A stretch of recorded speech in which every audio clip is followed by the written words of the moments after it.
Now let's check out some magic moments covered by State Farm. Just about 15 days or so away from the bracket being released. So let's do some early preview of our end of year season awards. Jeff, we'll start with Coach of the Year. Who are you going with right now? I'm going with the coach of the #1 team in the country, John Shire. This team is not as talented as it was last year. The team that had 3 lottery picks, obviously Cooper Flagg. They do have Cameron Boozer, the best player in the country.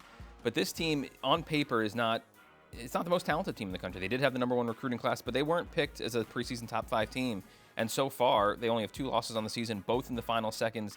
To me, this is his best coaching job since getting to Duke. It's really impressive. In a time where veteran presence is so valued, he's done it with really young players and freshmen. I think Duke is one of the youngest teams in the country, actually, this year, right? Yeah, I mean, he's leaned into freshmen when everyone else is kind of leaning into the portal, leaning into veterans, leaning into European prospects. He's still saying, hey, we're going to go with the best freshmen we can, and we're going to figure it out. I'm going to keep it in the ACC, and I'm going to go with the team and the coach that is going up against the #1 team in the country right now. That would be Ryan Odom and Virginia. Got to be the least talked about 25-3 team that I can remember us ever encountering. It is just amazing, not only just the story of him growing up in the area, obviously going to games as a kid, being the ball boy for the Hoos at a younger time, but the 2 years prior to his arrival, Virginia won 28 games combined.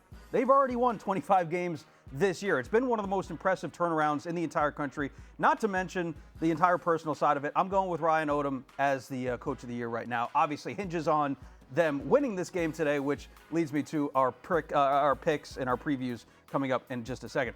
Player of the Year and Freshman of the Year, I think, will be unanimous here because Cam Boozer has kind of just taken that by storm, right? And especially after Michigan, what they did probably solidified that, right? Yeah, I don't think there's any debate. I mean, I think A.J. DeBoncer, what he did in December, maybe closed the gap, made it a little bit of a discussion, but I think that Cameron Boozer is running away with Player of the Year and with Freshman of the Year, obviously.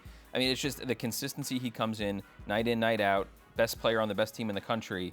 To me, it's just an easy pick, and he's going to put up 20 and 12 for the next probably 20 years. If you needed one stat to solidify that for you, he has recorded at least 14 points, 5 rebounds, 2 assists in all 27 games. It's the longest streak by any player this century to do that. So he also leads the country, obviously, in player efficiency, wins, win shares, plus minus too. So all of that good stuff for Cam Boozer. And I think there's also a stat in there, like a lot of the National Player of the Year winners have come on top 10 KenPom teams in the last some odd years.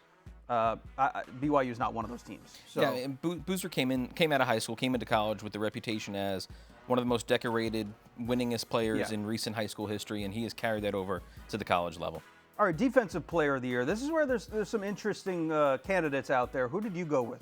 I went with Ruben Chinyelu. Everyone's seen the viral defensive possession that he had a couple of weeks ago, but to me, he's the anchor for a defense that, even when Florida won the national championship last year, this team is better defensively, and he's the anchor in that. I mean, obviously, he's improved dramatically on the offensive end, but his calling card is still his defense, his shot blocking, his ability to switch, his ability to rebound.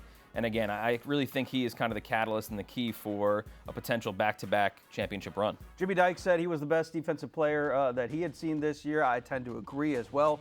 I did give you another thought process in this. I went with Flory Badunga, and a player that a lot is focused on how his offense has improved so much because it has this year for Kansas. But defensively, he's also gotten a lot better. He's the only Division I player averaging 14 points, 8.5 rebounds, 2.5 blocks per game.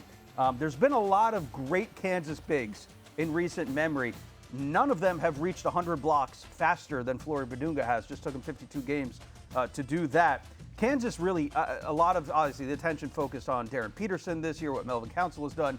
They're not in this position. Kansas isn't without Flory Badunga this year. He's played such a huge role on that team, especially defensively, so that's why I went with Flory Badunga in this one. I mean, Bill Self said after their last win that, he controlled the game. Flory Badunga controlled the game despite not scoring a ton on the offensive end. And I just think that kind of signifies his importance to this Kansas team. All right, really quick, we got to go Transfer of the Year. Might not be a national award right now. It probably will be very soon because it is so effervescent in the game right now. But who did you go with for Transfer of the Year, Jeff? I went with Yaxel Lendeborg from Michigan, the transfer from UAB. He just does everything, offensively, defensively, rebounding.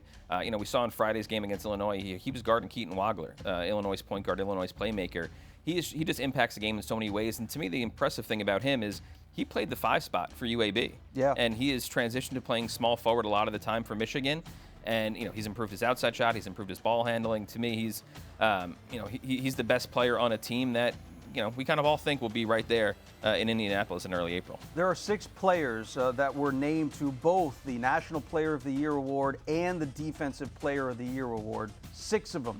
One of them was Silas Demery. The other was Yaxel Lendenborg. There were no other transfers among those 6 to both awards. So I went with Silas Demery. Look, UConn didn't have a point guard last year. They were searching for that Tristan Newton type. Silas Demery fits the mold. Basically a triple-double possibility any night that you're out there for Silas. He leads the Big East, averaging 6.5 assists per game. He's one of the reasons why they are so good, not only on the offensive side, but on the defensive side as well. Silas Demery, Yaxel Lendenborg, I think 2 of the most impactful transfers of the entire country this year. Those were your Magic Moments, covered by State Farm.